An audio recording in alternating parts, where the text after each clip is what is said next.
पहले में हमने देखा था कि मशीन आए तो कैसे लिखना है। अब आपको आपने डिटेक्ट कर लिया कि क्वेश्चन बीमारी के बारे में यानी डिजीज के बारे में, तो आप उसे कैसे लिखेंगे। तो अगर कोई भी डिजीज आती है तो डरना नहीं है, आपको क्वेश्चन नंबर लिख देना है और उसके बाद बीमारी का नाम लिखना है। बीमारी का नाम लिखने के बाद पहली हेडिंग डालनी है आपको डेफिनेशन। बीमारी को डिफाइन करना है कि कोई भी बीमारी सही, वो बीमारी क्या है, उसके बारे में बेसिक आइडिया तो आपको होगा ही ना। तो डेफिनेशन हेडिंग डालिए और पॉइंट डाल के लिख दीजिए एक दो लाइन में जो भी आपको आता है। उसके बाद ये लिखने के बाद अब आपको डालना है टाइप पर। ध्यान रहे, अगर बीमारी का कोई सब क्लॉज या टाइप नहीं है तो आपको टाइप हेडिंग नहीं डालनी है। अगर बीमारी का टाइप है तो टाइप डालनी है। जैसे डायबिटीज मेलाइटस, इसके टाइप होते हैं टाइप 1 एंड टाइप 2। तो अगर ऐसी बीमारी है तो उसमें टाइप डाल लें। सीओपीडी टाइप होते हैं, क्रोनिक ब्रोंकाइटिस और एल्वुलाई डैमेज जिसमें होती है। तो अगर ऐसा कुछ है तो आपको वो देना है, और अगर टाइप नहीं है तो टाइप हेडिंग नहीं डालनी, आगे बढ़ जाना है। आगे हेडिंग बढ़ा के आगे डालने हैं कॉज। कॉज यानी कारण, बीमारी का कारण क्या है। सभी बीमारियों के कारण जो है अंग्रेजी विज्ञान में जीवाणुओं को माना गया है। तो आपको बेसिक आइडिया होगा, आपको कॉज डालने, कॉज डाल के 4-5 लाइन में पॉइंट वाइज एक एक के नीचे एक लाइन यानी 4-5 लाइन और भरनी है कॉजों में। कॉज लिखने के बाद फिर आपको किसी एक कॉज को उठा करके उसकी पैथोफिजियोलॉजी देनी होगी। जैसे कि इस कारण को हमने लिया है और इस कारण से ये बीमारी कैसे हो रही है आपको ही बताना है कि पहले ये हुआ, उसके बाद में ये हुआ, उसके बाद में ये हुआ और उसके बाद में आगे चल के ऐसी स्थिति बन गई जिसे हम ये बीमारी कह रहे हैं। ठीक है, विस्तार से बताने के लायक हमारे पास अभी समय नहीं है, वीडियो भी लंबी हो जाएगी। तो पैथोफिजियोलॉजी आप लेक्चर में ऑलरेडी पढ़ चुके हैं।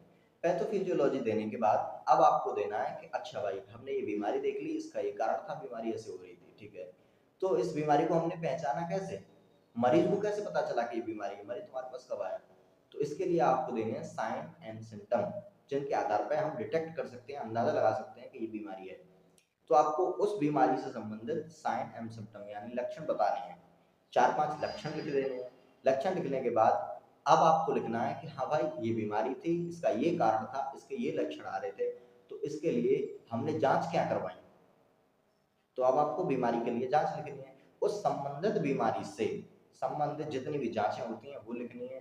ध्यान रहे, जांचों में आपको हिस्ट्री कलेक्शन और फिजिकल एग्जामिनेशन हर बीमारी में जोड़ना है। सबसे पहले हिस्ट्री कलेक्शन, उसके बाद फिजिकल एग्जामिनेशन और उसके बाद जितनी भी जांचें होती हैं वो संबंधित जांचें आपको उस बीमारी से संबंधित जोड़ देनी है। उसके बाद आपको नेक्स्ट हेडिंग डालनी है मैनेजमेंट। आपने बीमारी देख ली, उसका कारण देख लिया, उसके लक्षण देख लिए, आपने जांच भी करवा ली और जांच हो गई, अब बीमारी का इलाज कीजिए। तो बीमारी का इलाज क्या होगा, तो मैनेजमेंट हेडिंग डालनी है और मैनेजमेंट में 3 सब क्लॉज बनानी है। 1 2 3 बना दो या एबीसी बना दो। पहले मैं आपको ये कॉपी लिखने का तरीका बता रहा हूँ। पहले में आपको देना है उस बीमारी से संबंधित लाइफ स्टाइल। अगर उस बीमारी में लाइफ स्टाइल चेंजेस लागू हो सकते हैं तो आप बताएंगे उन्हें लाइफ स्टाइल चेंजेस। एक लाइन में सब हेडिंग आ जाएगी लाइफ स्टाइल चेंजेस और उसके 2-3 लाइन में आप बता देंगे कि लाइफ स्टाइल चेंज में क्या करना है। कॉपी भी भर जाएगी, कॉपी अच्छी भी लगेगी। उसके बाद आपको उसी सब क्लॉज को आगे बढ़ाना है और आपको डालना है फार्माकोलॉजिकल ट्रीटमेंट, यानी अब दवाइयों का प्रभाव बताएंगे हम। दवाइयों का नाम लिखेंगे इसमें, जो भी तुमने बीमारी में उसमें दवाई पढ़ी है आपको याद आ रही है तो अच्छी बात है।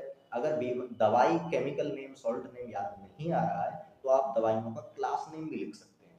क्लास नेम लिखने के बाद अब तीसरे नंबर पर उसी में सब क्लॉज में हेडिंग डालनी है सर्जिकल मैनेजमेंट।